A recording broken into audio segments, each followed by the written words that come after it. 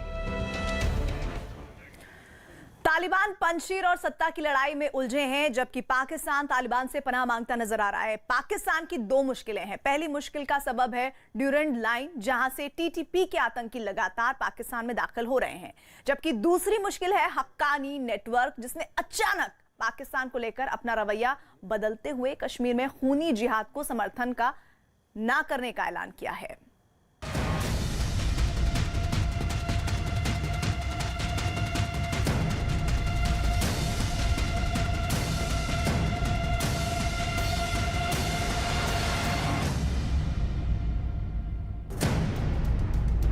तालिबान की खुशामद में इमरान, हक्कानी नेटवर्क से बाजवा परेशान।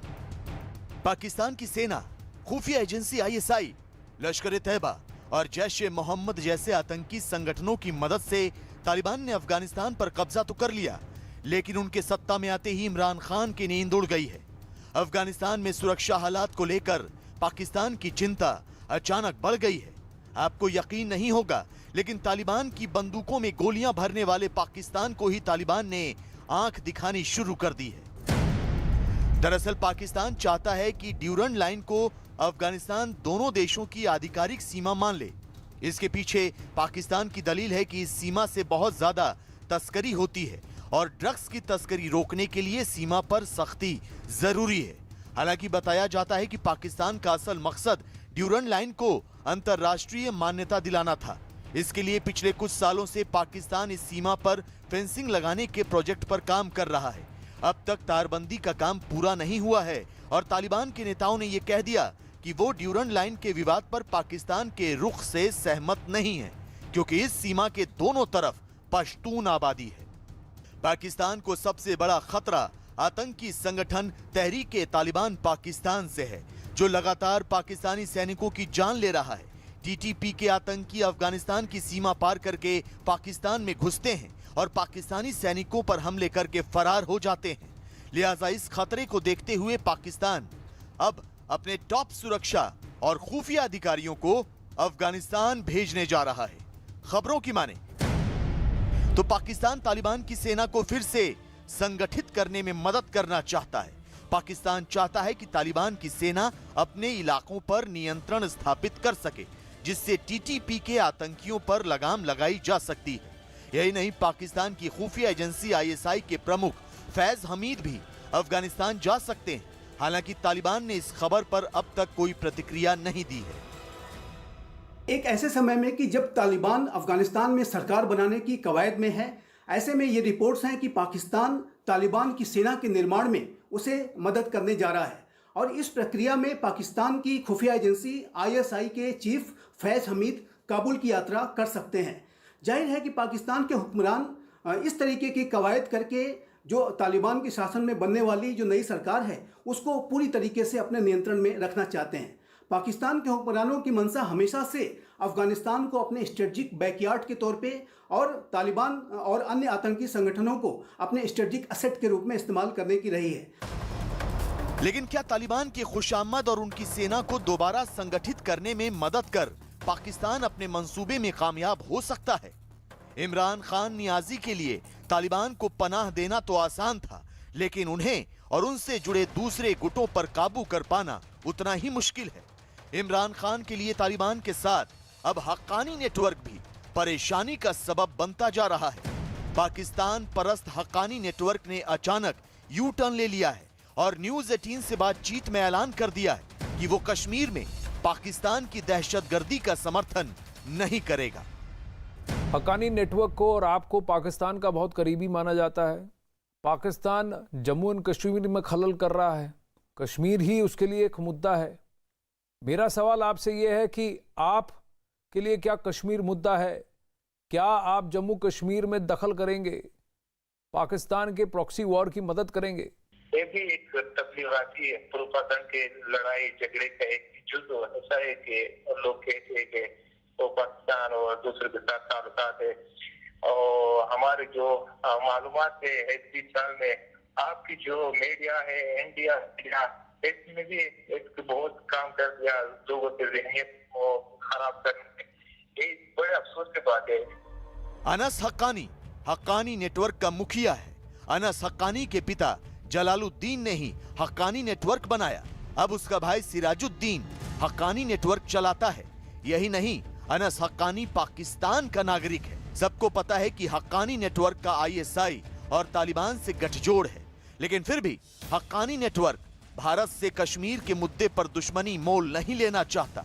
अब ये हक्कानी नेटवर्क का फैलाया एक भ्रमजाल है या कुछ और, इसका पता तो बाद में चलेगा। लेकिन फिलहाल हक्कानी नेटवर्क के बदले सुर से पाकिस्तान के वजीर आजम इमरान खान की पेशानी पर बल जरूर पड़ गए हैं।